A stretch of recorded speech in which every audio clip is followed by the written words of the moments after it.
Bienvenue dans l'entretien. La science économique a été pensée par et pour les hommes. Elle est aussi la science sociale la moins féminisée. Les femmes représentent à peine un quart des économistes. Pour en parler, je reçois Hélène Périvier, économiste à l'OFCE et auteure de l'économie féministe aux presses de Sciences Po, un ouvrage dans lequel vous dévoilez les biais sociaux, culturels et politiques sexistes à l'œuvre au sein de cette discipline et comment ils ont prospéré dans nos sociétés héritières d'un monde patriarcal. Hélène Périvier, bonjour. Bonjour. Alors que les choses soient claires, vous n'êtes pas militante, vous vous définissez comme une économiste féministe. En quoi c'est l'économie qui vous a mené au féminisme ? Parce que d'abord, dans ma jeunesse, effectivement, comme vous l'avez dit, je n'avais pas du tout conscience des inégalités femmes-hommes, du sexisme. Je n'étais pas du tout engagée ni militante sur ces questions. J'ai fait ma thèse sans penser à ces questions-là. Et c'est grâce à une collègue qui était qui avait cette perspective féministe dans son travail de recherche que j'ai découvert ce gouffre des inégalités femmes-hommes. Et donc, j'ai adopté cette perspective féministe dans mes travaux. Et donc, depuis, je suis une économiste féministe, mais ça ne vient pas du tout d'un militantisme. Alors derrière l'apparente neutralité des concepts, vous montrez, et c'est d'ailleurs tout l'intérêt de ce livre, comment le féminisme permet de dévoiler les préjugés, les biais à l'œuvre dans l'histoire de la pensée économique, comment tous les tout premiers économistes étaient pleins de biais sur le rôle des femmes et des hommes.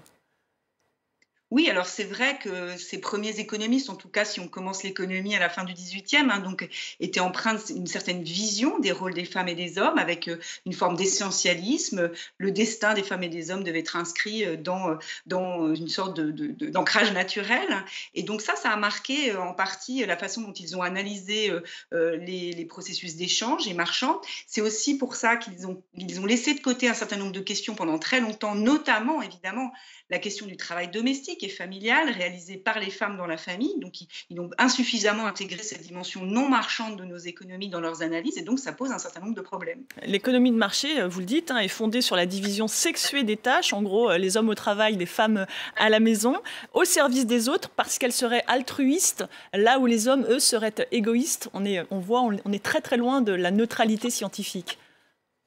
Oui, alors ça, c'est vraiment les concepts. C'est-à-dire que les économistes de la fin du 19e, ils vont considérer que les femmes, par altruisme, parce que c'est leur nature, sont inclines à rester à la maison, s'occuper des enfants, des personnes dépendantes, alors que les hommes, eux, sont plus égoïstes et donc vont aller sur la sphère marchande pour procéder à des échanges, pour travailler. Et donc, on voit très bien, c'est évident de notre point de vue aujourd'hui que cette vision est biaisée et tout à fait essentialiste. Vous l'avez évoqué, selon Adam Smith, l'un des pères fondateurs du libéralisme, le travail domestique, les services à la personne ne sont pas comptabilisés dans la division du travail car ils sont non marchands, non rentables, sans gain de productivité et pourtant ô combien nécessaire, on l'a vu pendant cette crise sanitaire.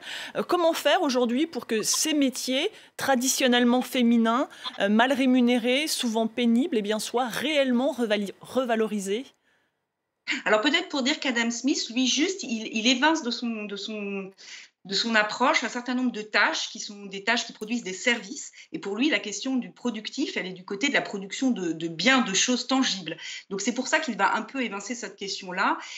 Et donc, il ne va pas s'interroger sur qui s'occupe des enfants, du boucher, du boulanger. Il va simplement regarder la question de l'échange marchand.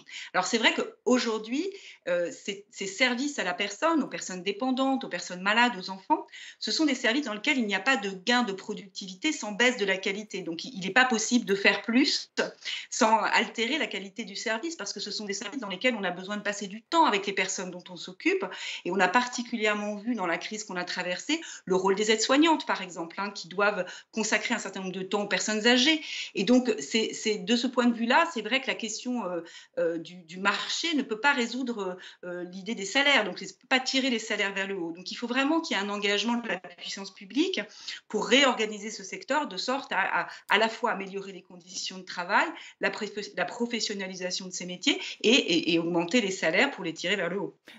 Très brièvement, peut-on dire que la crise actuelle a aggravé les inégalités entre hommes et femmes, que ce soit en France, mais aussi peut-être dans d'autres pays moins développés ?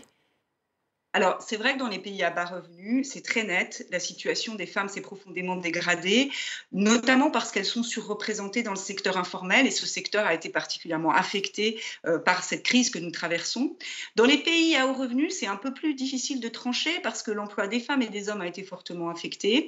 Ça peut avoir induit une modification de la répartition des tâches les couples, hein, si par exemple madame a dû aller travailler alors que monsieur a dû télétravailler ou télétravailler davantage, peut-être que ça peut conduire à une renégociation des tâches.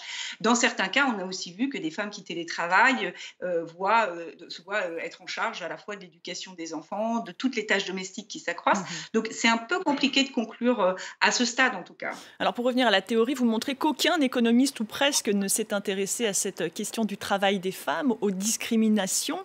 Longtemps, ces inégalités sont perçues comme naturelles, voire souhaitables. En quoi l'économie féministe, eh bien, c'est dangereux ou plutôt, disons, que ça dérange un ordre économique et social masculin?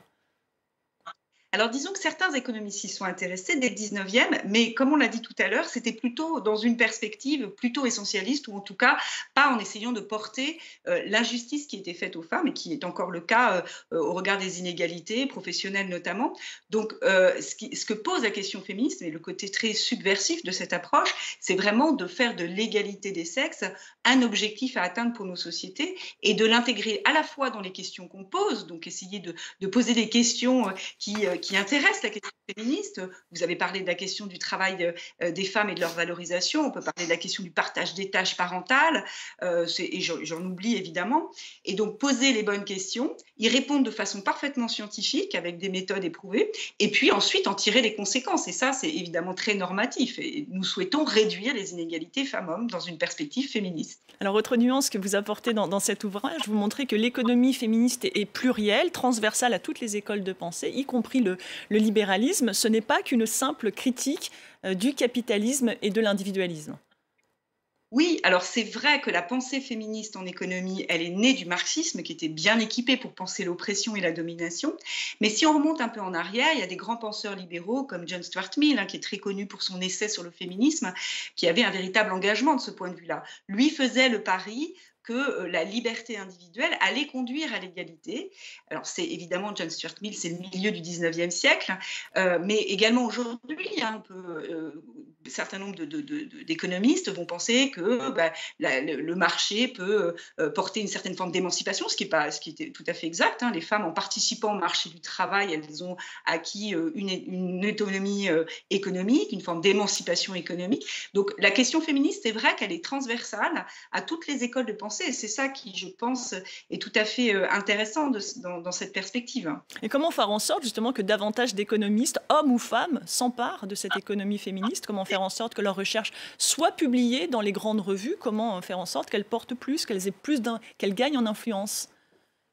Alors ça, c'est un des points du livre que j'essaye vraiment de mettre en avant. Je montre aussi que l'économie apporte beaucoup au féminisme. Hein. Là, on vient de parler du féminisme qui apporte à la pensée économique, mais l'inverse est vrai, parce qu'il y a quand même une grosse production de savoir sur la mesure des inégalités, la compréhension des mécanismes discriminatoires, l'évaluation des politiques publiques. Et ça, l'économie a beaucoup à apporter au féminisme, et elle le fait déjà. Donc il y a quand même déjà énormément de publications qui visent à apporter des connaissances pour que nous puissions, nous, dans nos démocraties, essayer d'avancer pour réduire les inégalités et les discriminations, essayer de s'approcher de l'égalité des sexes. Alors vous montrez que l'État social, hein, on parle du rôle de l'État, il a privilégié la famille au détriment de l'émancipation des femmes, en favorisant l'emploi de celui que vous appelez Monsieur Gagne-Pain et en reléguant Madame Gagne-Miette aux tâches ménagères et à l'éducation des enfants. Comment sortir de ce modèle? Est-ce que c'est l'ensemble du système fiscal et social qu'il faut remettre sur la table? Alors c'est vrai qu'à la sortie de la Seconde Guerre mondiale, alors moi je prends l'exemple de la France, mais on pourrait prendre d'autres pays, l'idée de progrès social, elle ne s'est pas accompagnée de l'idée d'égalité des sexes. Donc on a voulu redistribuer beaucoup vers des ménages modestes, mais en créant des droits sociaux, la retraite, le chômage, etc. Mais on n'a pas pensé l'égalité des sexes, on a plutôt vu Madame reste à la maison, Monsieur travaille. Alors depuis les années 50, quand même, l'État social s'est profondément renouvelé, hein, notamment on voit les politiques d'accueil des jeunes enfants, d'articulation vie familiale, vie professionnelle, mais ça reste très insuffisant pour être à la hauteur de l'enjeu. Donc il faudrait vraiment effectivement remettre à plat l'ensemble de notre système fiscal et social pour essayer de produire un environnement institutionnel qui puisse être porteur d'égalité. Ça ne suffira pas, parce qu'il y a évidemment la question des normes sociales, des normes éducatives, il y a aussi toute l'éducation, la sensibilisation à l'égalité et à la lutte contre les discriminations, mais c'est néanmoins, les politiques publiques ont quand même un rôle important à jouer de ce point de vue-là. Et alors, en entreprise, à vous lire, il faut se méfier de l'égalité des sexes, aujourd'hui brandie en outil de performance au sein des grandes entreprises. En quoi, selon vous, l'idée que les femmes au pouvoir sont synonymes de performance est fausse, voire dangereuse? Alors d'abord parce que moi je prends la question, je suis une chercheuse, je prends la question scientifiquement, sérieusement, et donc si je pose la question est-ce que plus de femmes dans les conseils d'administration produisent de la performance, je la pose sans préjuger du résultat et sans me dire que ce sera nécessairement positif. Or il y a des études d'ailleurs qui montrent que soit ça n'a pas d'effet, soit c'est un effet négatif, soit c'est un effet positif. Moi je pense vraiment que cette question n'est pas la bonne question. Cette question elle incite à ce que j'appelle le nouvel esprit du néolibéralisme, c'est-à-dire à faire de l'égalité des sexes un instrument au service de la concurrence et du marché et de son fonctionnement. Or, l'égalité des sexes, c'est un principe de justice au service duquel est la concurrence et l'économie de marché. Donc, je pense que cette inversion des valeurs est tout à fait problématique. Merci beaucoup. On l'entend, le combat pour l'égalité des sexes continue et l'économie doit y prendre sa part, selon Thomas Piketty, qui a préfacé votre ouvrage. Merci beaucoup, Hélène Périvier, auteure d'économie féministe aux éditions Presse de Sciences Po. Merci à vous d'avoir suivi cette émission. L'information continue sur France 24.